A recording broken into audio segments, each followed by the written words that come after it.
आङो लोगोफोर मोनसे भिडिअ नुदों दे सासे मादैनि आरोना ओरैबायदि बिनि माने लेक्सारखौ खोनानानै ओरैबायदि इन्टारेस्ट मोनदों आरोना माने बार बार नायफ्लांबाय थादों आङो नोंथांमोनाबो बे भिडिअखौ नायबा मिथिगोन आरोना अलरेडि नोंथांमोना माने फेसबुकाव नुखाबाय जानांगौ गोबां भाइराल जादों बे मादैनि भिडिअआ नोंथांमोना भिडिअखौ नायनानै लालाय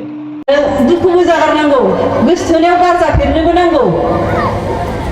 गारजा फेरनांगौ इन्ट्रेस्टआनो जाया लाइफआव